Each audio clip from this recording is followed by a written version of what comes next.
बार दिन ये आए, बार बार दिल ये।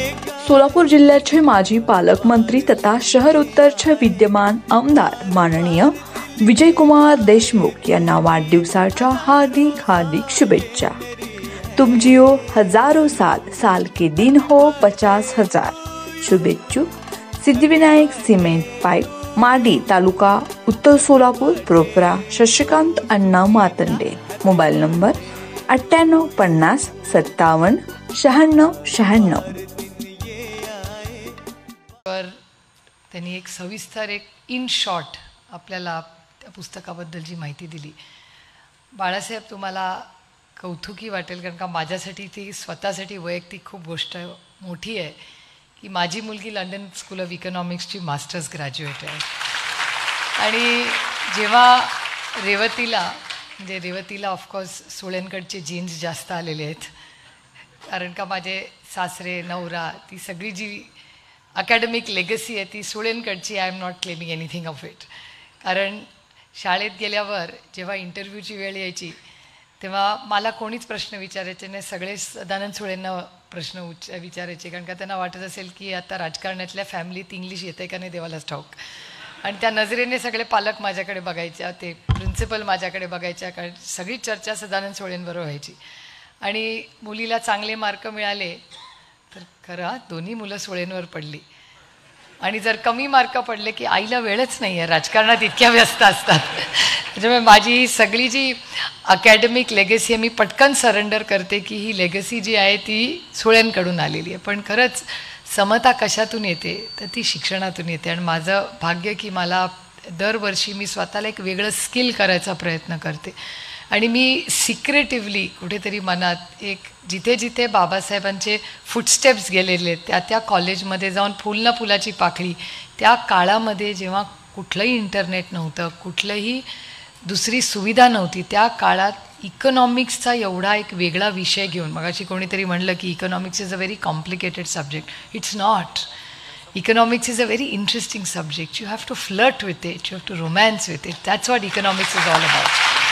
आणि त्याच्यामुळे इकॉनॉमिक्सबद्दल आमच्या डायनिंग टेबलवर इकॉनॉमिक्सची चर्चा होते, कारण का वडील पण इकॉनॉमिक्स माझे नाही रेवतीचे, आणि Revati London school of Economics, त्याच्यामुळे आमच्या घरात इकॉनॉमिक्स. त्याच्यामुळे मला बाळासाहेबांचं भाषण ऐकताना तेव्हा जेव्हा गांधीजींचा रेफरन्स आणला, काँग्रेसचा आणला, तर माझ्या मनात एक विषय आला की maybe some of the policies, आणि त्यांनी केतकर साहेबांनाही सांगितलं की तुम्ही वाईट वाटून घेऊ नका, तर मी बाळासाहेबांनी विनंती करीन, this was just my very basic knowledge of economics. मी काय इकॉनॉमिक्स नाही, मी मायक्रोबायोलॉजिस्ट आहे, पण जे काय थोडंसं कानावर पडतं डायनिंग टेबलवर, त्याच्यात एक मला नेहमी गोष्ट कळते राजकारण करताना, specially on a very serious policy note, की आपण पॉलिसी ही खूप खूप चांगल्या इंटेन्शननी करतो. We want that last person to be first, पण कधी कधी काय होतं, there are unintended consequences of policies as well. त्याच्यामुळे कदाचित आता काँग्रेसचा DNA असल्यामुळे मला राहवलं नाही हे बोलणं, पण की काँग्रेसच्या ज्या पॉलिसीज आहेत त्या कदाचित कदाचित नाही, दे were well intended, but may be they were some unintended consequences which is a part of economics. So I am just putting a point of view. I could be completely right or completely wrong, पण it's just a thought which I would leave. म्हणजे मी बाळासाहेबांकडे हा एक thought करते, आणि एक lighter नोटवर तुम्हाला ही गोष्ट सांगते की महाराष्ट्रात जेव्हा भोंग्यांचा विषय झाला ना, तेव्हा आवाज, आणि मला तर खूप कमी टॉलरन्स आहे खूप मोठ्या आवाजाचा, पण जेव्हा तो भोंगे बंद करा, भोंगे बंद करा, इट्स अ गुड सजेशन, पण भोंगे बंद जेव्हा केले तेव्हा अजेंडा कुणासाठी होता आणि झाले कुणाचे बंद, शेवटी शिर्डीचीच आरती बंद झाली. So that was the first unintended consequences. त्याच्यामुळे कुठलीही पॉलिसी करताना there is always this unintentional consequence. त्याच्यामुळे पॉवर्टी ड्रिव्हन, किंवा अनेक वेळा आज सत्तेत असलेले लोक आम्हाला सांगतात की अरे असे एक प्रधानमंत्री बोलले होते की 10 पैसे, जर 1 रुपया पाठवला तर 10 पैसे. These things are the things of the past. तो काळ एक होता, वेगळा काळ होता, डिजिटलायझेशन नव्हतं. त्याच्यामुळे मी बाळासाहेब म्हणले ती गोष्ट बाळासाहेबांनी जी सुचवली आहे की अशा चर्चा ह्या प्रत्येक महत्त्वाच्या शहरात झाल्या पाहिजेत.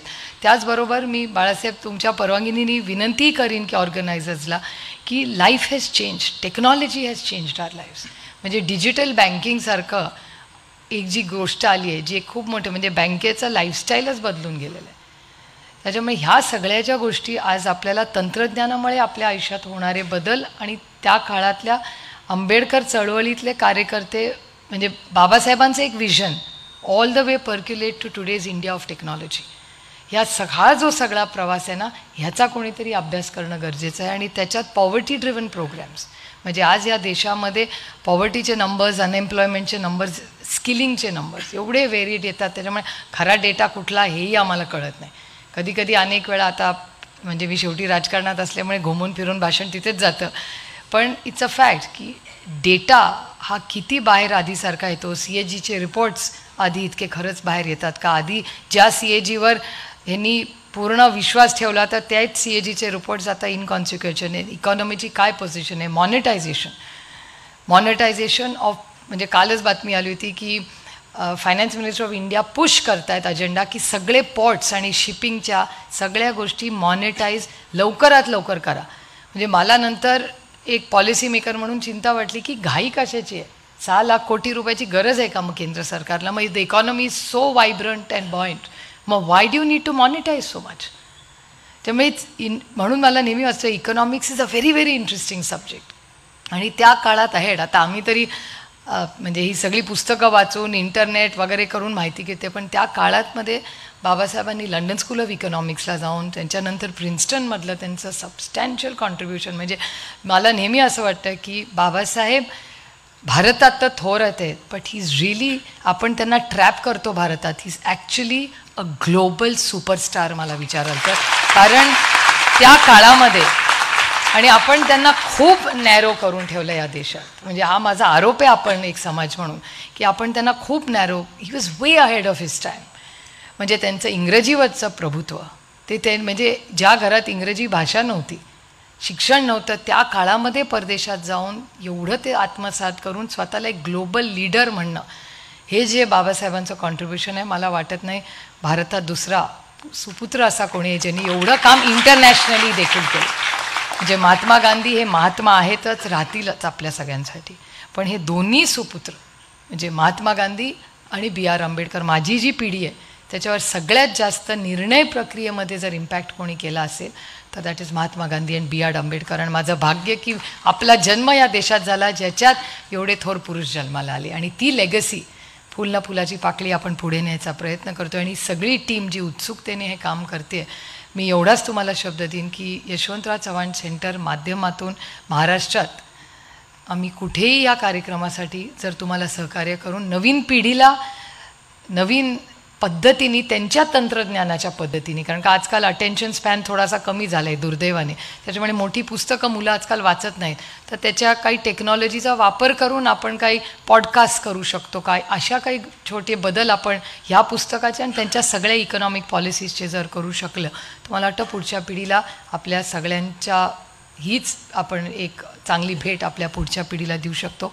आज आपण सगळे आवर्जून इथे आले. बाळासाहेब आपण इथे आलात, कुमारजी तर नेहमीच येतात इथे, तर आपण सगळ्यांनी मिळून एक अकॅडमिक रोल करून बाबासाहेब आंबेडकरांची ही जी ओळख या पुस्तकाच्या माध्यमातून आज तुम्ही सगळे करण्याचा प्रयत्न करतायत, त्याबद्दल मी तुमच्या सगळे मनपूर्वक आभार करते. तुमच्या या उपक्रमाला मनापासून शुभेच्छा देऊन आपली रजा घेते. जय हिंद, जय महाराष्ट्र.